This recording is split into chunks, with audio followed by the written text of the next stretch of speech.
जय Hind students. Gamma function के बारे में बात करने के बाद मैं आपसे आज फिर बात कर रहा हूँ बीटा फंक्शन के बारे में। गामा फंक्शन का वीडियो जब आप लोगों ने देखा और आपके जब मैंने कमेंट्स और आपके व्यूज़ देखे, उसके बाद में मुझे लगा कि बीटा फंक्शन को भी आपके सामने रखना चाहिए।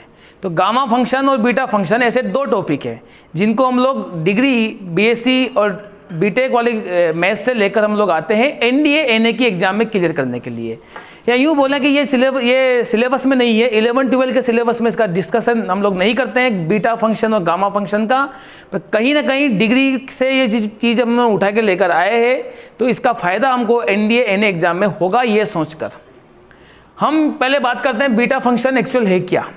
तो गामा फंक्शन, बीटा फंक्शन, ये दो टॉपिक है जहां पर x टू दी पावर और 1 minus x to the power n-1 इस फॉर्मेट में यदि कोई क्वेश्चन रहता है जिसका इंटीग्रेशन हमारे बस में नहीं रहता है, मतलब जिसको हम लोग इजीली सॉल्व नहीं कर सकते, तो उसके लिए हम लोग बीटा फंक्शन गामा फंक्शन का यूज करते हैं। उसके पहले ये गामा क्या होता है हम लोग एक बार देखेंगे इसको। ये गामा क्या होता है, दो फार्मूले हैं यहाँ पे बीटा फंक्शन के। फार्मूले के बारे में हम लोग फिर से बाद में बात करेंगे। x to the power 1 minus x to the power limit जो है इसकी 0 to 1, m और n जो है वो पॉजिटिव वैल्यू है, फ्रैक्शन हो सकता है, नेगेटिव नहीं होगा। तो यहाँ पर ये दो फार्मूले के बारे में उसके पहले बताने के पहले मैं गामा की जो इंपॉर्टेंस है, गामा का जो कंसेप्ट है वो आपके सामने मैं रखूँगा।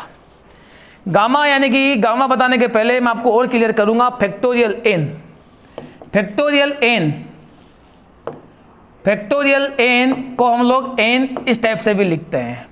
फैक्टोरियल 5 यदि कोई वैल्यू होती है तो उसको हम लोग लिख सकते हैं 5 × 4 × 3 to 1। कुछ बेसिक चीज़ हैं, ध्यान रखने वाली बात है यहाँ पे।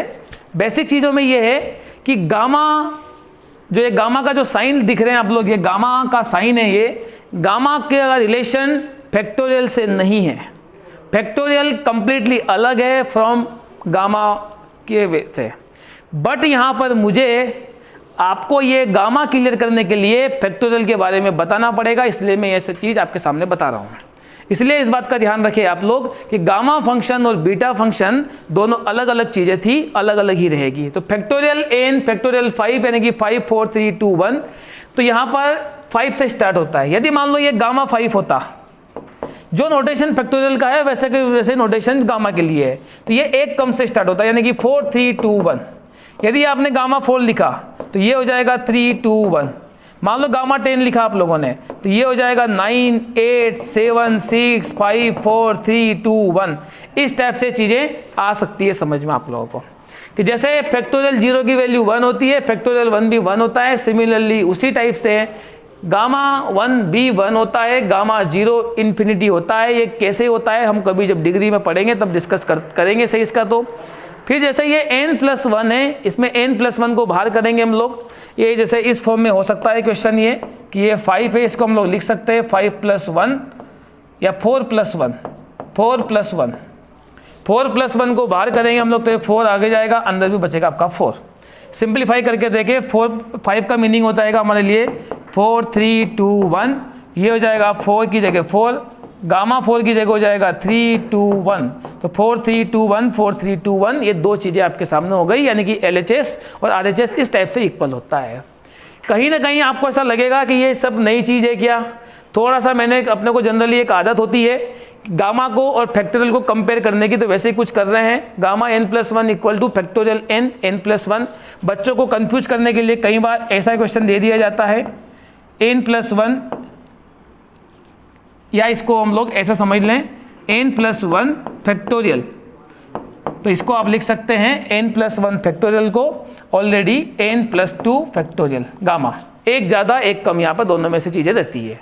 तो बहुत सिंपल चीज़ है, बहुत साधारण चीज़ है, कोई बड़ी बात नहीं है। फिर गामा के अंदर, फैक्टोरियल के अंदर 1/2 1/2 3/2 5/2 7/2 ऐसी चीज़ें नहीं होती है, बिल्कुल नहीं होती है। केवल और केवल फैक्टोरियल n का मीनिंग जो हम लोग निकालते हैं वहाँ पे वो a निकालते हैं। फैक्टोरियल n का meaning n belong n, n जो है वो नेचुरल नंबर है, n जो है वो नेचुरल नंबर है। फैक्टोरियल n यानी कि n belong to n, natural number start from 1 1 2 3 4 dash dash dash up to n। तो नेचुरल नंबर जो आता है यहाँ पे वो n रहेगा, इतना आपको क्लियर है। गामा में n नेचुरल नंबर तो हो ही सकता है, कोई दिक्कत नहीं है, नेगेटिव नहीं चलेगा, नेगेटिव नंबर नहीं चलेगा, बिल्कुल नहीं चलेगा, नेगेटिव नंबर नहीं चलेगा। लेकिन जो फ्रैक्शन में 1/2 है, मतलब कि 1/2 के मल्टीपल में यदि कोई नंबर है तो वो यहाँ पर चल सकता है, उसमें कोई दिक्कत नहीं है। फॉर एग्जाम्पल 1/2, 1/3 नहीं चलेगा, लेकिन 1/2 चलेगा, 1/2, 3/2, 5/2, 7/2 एंड सो ऑन। इस टाइप के नंबर जो है वो एक्सटेंड हो सकते हैं, वो चल सकते हैं। क्लियर? ठीक है। सिमिलरली मेरी बात आप लोग समझ गए होंगे कि जैसे मान लो हम लोगों ने लिखा 3/2, तो 3/2 में से एक कम करके बाहर निकालेंगे तो इसकी वैल्यू आएगी 1/2। सपोज हम लोग चाहते हैं 5/2 की वैल्यू फाइंड करना, तो ये 5/2 बाहर होगा 1, तो 3/2, फिर बाहर होगा 1/2, फिर अंदर बचेगा 1/2, और लास्ट में लिखा हुआ है गामा 1/2 इज √π। ये बहुत सारी चीज़ है, ध्यान रखनी पड़ेगी अपने को यहाँ पे। ठीक, तो 3/2 डॉट 1/2 गामा 1/2। क्लियर? कोई दिक्कत इसमें पूरी चीज़ को समझने में? तो 3/2 1/2 डॉट गामा 1/2, 1/2 की जो वैल्यू होगी हमारे लिए वो √π होगी। इसका हेल्प हम लोगों को आगे चलकर कहाँ होगा ये आपको खुद को क्लियर हो जाएगा। ठीक है। सिमिलरली हम लोग और इसको एक्सटेंड करें, एक्सटेंड कैसे करते हैं आपको क्लियर हो गई सही पूरी चीज़ें। तो 9/2 की जगह हम लोग 11/2 ले लें, गामा 11/2, 11/2 हमको मिलेगा यहाँ पे 9/2, 7/2, 5/2, 3/2, 1/2 √π। ऐसे हम लोग क्वांटिटी को एक्सटेंड करते हैं, एक्सटेंड करने के बाद में ये रिजल्ट हमारे सामने आता है। तो हम लोग क्वेश्चंस के ऊपर बात करेंगे आगे चलकर। फार्मूले एक बार पहले देख लेते हैं, फार्मूले देखने के बाद में आपको क्लियर हो ही जाएगा कि मैं क्या पढ़ाने वाला हूँ, आप लोग क्या पढ़ने वाले हैं। x⁻m-1 में एक क्वेश्चन यही सोल्व करता हूँ, और देखिए आप लोग कितना इजी चैप्टर है ये, इस बात का एक प्रूफ है आप लोगों के सामने कि 0 to 1 x⁸ 1 - x⁻6 x dx। एक मिस्टेक जनरली स्टूडेंट यहाँ पर करता है m और n की वैल्यू आइडेंटिफाई करने में। उसको लगेगा कि m यानी कि 8, n यानी कि 6। रॉन्ग।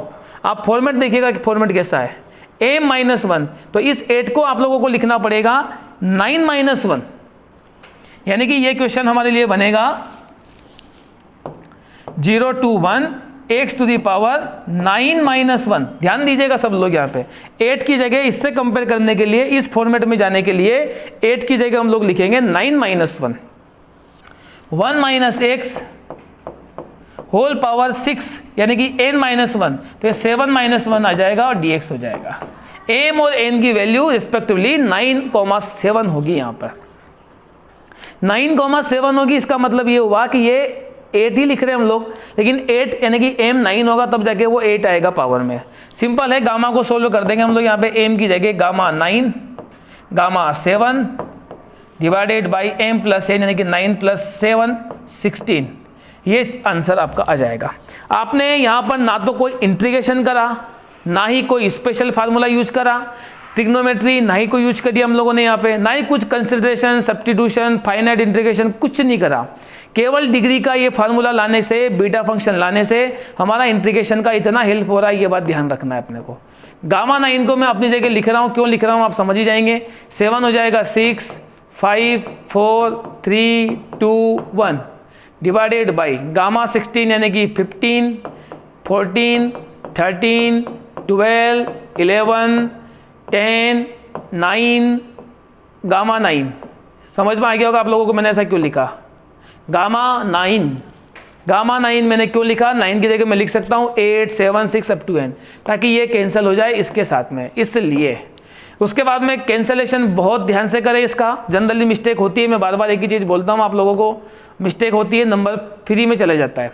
5 3 15 कैंसिल हो जाएगा, उसके बाद में ये 4 से ये 7 मिलेगा, इधर से 5 मिलेगा, तो ऊपर तो कुछ भी नहीं बचा है। ध्यान से देखना नंबर में 7, 13 7 जा 91 इंटू 55 इंटू 9, ये आपका आंसर बन रहा है। ये इसका मल्टीप्लाई कर देंगे, आप लोगों को आंसर जो है वो मिल जाएगा। बहुत अच्छी चीज़ है, बहुत सिंपल चीज़ है। और हम लोग इसके लिए कुछ यूज करें फार्मूला वगैरह, एक और ये भी फार्मूला है, ये भी आप लोग देख सकते हैं। इस फॉर्मेट में भी कई बार क्वेश्चन बनता है, जैसे इसमें लिमिट वैसे इन्फिनिटी होनी चाहिए, तो 0 जैसे 0 से लेके infinity x to the power suppose 10 divided by 1 plus x या x plus 1 to the power 12 dx, x to the power 10 divided by x plus 1 whole power 12। यहाँ पर सबसे बड़ा काम है हमारे लिए m और n की वैल्यू को फाइंड करना। m और n की वैल्यू को जब हम लोग फाइंड करेंगे तो x टू दी पावर ये 9 नहीं होगा 11 होगा, इतना आप लोग याद रखें। m की वैल्यू 11 होगी, 1 plus x whole power m plus n। अब आपका m कितना निकल गया यहाँ पे 11, तो 11 प्लस 1 ये n की वैल्यू डिसाइड हो गई n मतलब 1, n की वैल्यू 1 और ये m की वैल्यू 11 रहेगी, तो 11 प्लस 1 12 पावर ऑलरेडी थी। ये सेटिंग हमारी बहुत जरूरी है समझने के लिए। अब यहाँ पर इसका इंटीग्रेशन हम लोग कैसे करते हैं, तो गामा m यानी कि 11, गामा n यानी कि 1 की वैल्यू पता ही है आप लोगों को, m प्लस n मतलब कि वही 12, 11 को आप 11 लिखिएगा, गामा 1 की वैल्यू 12 को बाहर कर देंगे, अंदर 11 बचेगा, कैंसिल होगा, 1/11 करेक्ट आंसर। इतना बढ़िया टॉपिक, इतनी बढ़िया सिंपल चीज आप लोगों के सामने आ रही है। इस फार्मूले की वजह से एक कितना बड़ा हेक्टिक क्वेश्चन था जिसमें क्या सब्स्टिट्यूट करें ये क्लियर नहीं हो पा रहा था, लेकिन आज हम लोग देख रहे हैं कि बीटा फंक्शन ने इस क्वेश्चन को किस लेवल तक ले जाकर रख दिया है। केवल हमको स्ट्रक्चर को समझने की जरूरत है, बाकी नया कुछ भी नहीं करना हमको। यहाँ पे थोड़े 2-5 क्वेश्चन की हम लोग और प्रैक्टिस करेंगे, कहीं ना कहीं हमको यहाँ पे बहुत हेल्प मिलने वाली है। 0 to infinity x to the power 12 divided by 1 plus x to the power 32 थोड़ा ज़्यादा हो जाएगा, मैं कम ले लेता हूँ, 20 ले लेते हैं dx। कोई दिक्कत नहीं होगी, थोड़ी सी सेटिंग करनी है बस कि इसमें m की वैल्यू कितनी होगी, तो x to the power 13 minus 1 divided by 1 plus x 13 plus 7 dx, तो 13 हो जाएगा ये गामा 13, n हो जाएगा हमारे लिए 7, 13 प्लस 7 यानी कि 20, गामा 13 अपनी जगह, 7 हो जाएगा 6, 5 4 3 2 1। इस चीज़ को थोड़ा सा ध्यान से लिखे, एक स्टेप बढ़ भी जाए तो कोई प्रॉब्लम नहीं है, लेकिन क्वेश्चन सही होना चाहिए। 20 को बाहर लेकर आएंगे, 19 18 17 16 15 14 लास्ट में 13 गामा 13। कई बार स्टूडेंट क्या करता है कि 13 वाले को छोड़ देता है, 13 लिख देता है सीधा, क्यों? क्योंकि उसको लगता है कि 13 की जगह तो गामा लिखना है, ऐसा नहीं होना चाहिए। तो गामा 13 अपनी जगह कैंसलेशन करते वक्त बहुत ध्यान रखना पड़ेगा कि हमको क्या क्या कैंसिल करने से ईजी हो जाता है पूरा चीज़ें। तो आप देख लेंगे 5 3 जा 15 कैंसिल हो गया, फिर 4 4 जा 16, 2 2 जा 4, 2 कैंसिल, ऊपर कुछ भी नहीं बचा है, तो ऊपर कुछ नहीं है तो 1 है हमारे लिए आंसर। जनरली इसमें आंसर न्यूमरेटर में 1 ही होता है, ये भी ध्यान रखना है। 19 18 17 इंटू 2 इंटू 14 इंटू 13। मल्टीप्लीकेशन जो है वो बहुत ध्यान से, बहुत सिस्टमेटिक तरीके से। इसके ऊपर एक आध क्वेश्चन और लेंगे हम लोग, यहाँ पर एक क्वेश्चन और लेते हैं इसके ऊपर हम लोग। 0 to infinity x to the power 10 divided by x to the power 12 dx। 0 to infinity x to the power 10 यानी कि 11 माइनस 1। 11 माइनस 1 हम लोग इस फॉर्मेट के अकॉर्डिंग लिख रहे हैं, m माइनस 1। ये 1 प्लस x है, जनरली ऐसे ही होता है। ये 1 प्लस x, ये 11 था तो 11 प्लस 1 इसको लिखेंगे। ये m प्लस n की वैल्यू तो हम लोग इस पावर के अकॉर्डिंग डिसाइड करेंगे कि जितना m लेके जाएगा उतना m को दे देंगे, बाकी बचा n, तो ये n के पास आ जाएगा। तो यहाँ पर अपने को मिलेगा gamma n divided by gamma 1 divided by 12। इसमें कोई दिक्कत नहीं है, 1/11 करेक्ट आंसर बनेगा, सवाल खत्म हो जाएगा हमारे लिए। ये इतना बढ़िया चीज़ है, इतनी शानदार चीज़ है, आपके सामने आ रही है पूरी। ये इस टाइप की ट्रिक्स के साथ में हम लोग क्वेश्चनों को जब सोल्व करते हैं तो NDA NA की एग्जाम अपने आप निकलना लग जाती है, क्योंकि जब हमारे पास में ऐसे टेक्निक्स है, ऐसे कैलकुलेशन करने की मेथड है, तो फिर हमको ज़्यादा कोई उलझन वाली मेथड करने की ज़रूरत नहीं पड़ती है। सिमिलरली इसके ऊपर हम लोग 1-2 क्वेश्चन और करें तो देखते हैं, देख लोगे आप लोग इसमें x to the power m minus n। तो इसका एक क्वेश्चन में आप अपने मन से भी क्वेश्चन सेट कर सकते हैं। ये हो जाएगा 12 1 minus x whole power 20 dx। सबसे बड़ी प्रॉब्लम है m और n की वैल्यू को जजमेंट लगाने की। ये 12 और 20 m की वैल्यू, m n की वैल्यू नहीं है। 12 मतलब कि 13 माइनस 1, तो m की वैल्यू हो जाएगी 13, m की वैल्यू हो जाएगी आपके लिए 13 माइनस 1 यानी कि 12। हमको इससे कंपेयर करना है तो 13 माइनस 1 ही लिखना पड़ेगा। फिर 1 माइनस एक्स, लास्ट वाले में 1 प्लस एक्स था, वो भी डिनोमिनेटर में 20 यानी कि 21 माइनस 1, तो ये हो जाएगा हमारे लिए 21 गामा। दोनों को ऐड कर देंगे 21 और 31, ये हो जाएगा आपके लिए 34 गामा। 34 को सिंप्लीफाई करना है, कर सकते हैं आप लोग, कोई दिक्कत नहीं, 21 वैसे कैंसिल हो जाएगा। तो इस टाइप का तरीका हम लोग यहाँ पर यूज कर रहे हैं पूरा। तो गामा फंक्शन और बीटा फंक्शन, ऐसे मैंने 2 वीडियो आपके सामने शेयर किए हैं, दोनों आपके लिए एनडीए और एनए की एग्जाम में बहुत सपोर्ट करेंगे, बहुत हेल्प करेंगे, ऐसा मुझे विश्वास है, पूरी उम्मीद है कि ये नई चीज़ है, नया टेक्निक है, नई स्टाइल है। आप लोगों ने इस वीडियो को देखा, इसके लिए आपका बहुत बहुत धन्यवाद। जय हिंद, जय भारत।